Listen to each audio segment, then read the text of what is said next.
ఉమ్మడి చిత్తూరు జిల్లా వ్యాప్తంగా ఎంపీపీ ఎలక్షన్స్ ఉత్కంఠభరితంగా కొనసాగుతున్నాయి.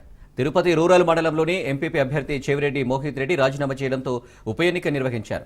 మొత్తం 40 ఎంపీటీసీలకు గాను 36 మంది ఎంపీటీసీలు వైసీపీ అభ్యర్థి చంద్రబాబుకు మద్దతు తెలపడంతో ఎంపీపీ అభ్యర్థిగా చంద్రబాబు ఎన్నికయ్యారు. తిరుపతి రూరల్ ఎంపీపీగా గెలిచిన ఎంపీపీ చంద్రబాబుతో మా ప్రతినిధి కిరణ్ ఫేస్ టు ఫేస్. ఉప ఎన్నికల భాగంగా ఇప్పటికే వైసీపీ అభ్యర్థులు పూర్తి స్థాయిలో కైవసం చేసుకుని తెలుస్తోంది. ప్రస్తుతం మనతో పాటు వైసీపీ అభ్యర్థి గెలుపొందినట్టు అటువంటి మనతో పాటు ఉన్నాడు. ఎంపీపీ గెలుపొందినటువంటి చంద్రబాబు గారు మనతో పాటు ఉన్నారు. సార్ నాటికి మరిన్ని విషయాలు చెప్పండి అన్న. మొత్తము ఎంతమంది ఎంపీటీసీలు ఉన్నారు మీ తిరుపతి నియోజకవర్గానికి సంబంధించి? దీంట్లో ఎంతమంది మీ వైపు చేతులెత్తారు, గెలుపొందారు? 36 మంది ఉన్నారు మొత్తం.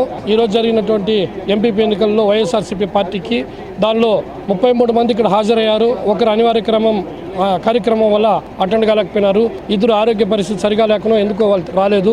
ఏది ఏమైనా మాకు దాదాపుగా సంపూర్ణ మద్దతు ఇచ్చిన మా ఎంపీటీసీలకి నేను కూడా రుణపడుతాను. అదేవిధంగా పార్టీ బలోపేతానికి కృషి చేస్తూ ప్రజా సమస్యల ముందుండి అందరినీ కలుపుకొని వర్గాపోరు లేకుండా నేను ముందుకు సాగించగలనని ఈ సభాముఖంగా మీకు తెలియపరుస్తున్నాను. మిమ్మల్ని ఇక్కడ ఎంపీడీ ఆఫీస్కి వచ్చేటప్పుడు కానీ ఎటువంటి ప్రలోభాలకు కానీ ఎటువంటి ఇబ్బందులైనా గురి చేశారు ఎవరైనా కానీ?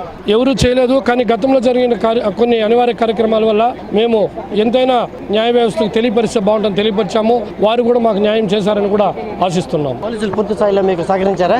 ప్రస్తుతానికి అందరూ సహకరించినట్లే మేము భావిస్తున్నాం. పూర్తి స్థాయిలో ఏదైతే ఎంపీపీగా గెలుపొందినటువంటి చంద్రమోహన్ చెప్తున్న విషయాలు ఇది. ఎంతమంది పూర్తి స్థాయిలో ఎంపీటీసీలు 40 మంది తిరుపతి రూరల్ మండలంలో ఉన్నారు. వాళ్ళందరూ కూడా 36 మంది కూడా అతను మద్దతు పలికి ఒకసారిగా ఎంపీపీగా దాన్ని గెలుపొందించారు. అయితే ప్రజలకి సేవ చేసేదానికి నేను ముందుగా ఉంటానని చెప్పేసి కూడా అతను చెప్పే పరిస్థితి అయితే కనిపిస్తుంది. కెమెరా పర్సన్ రమణాతో కిరణ్ రాజ్ న్యూస్ తిరుపతి నుంచి.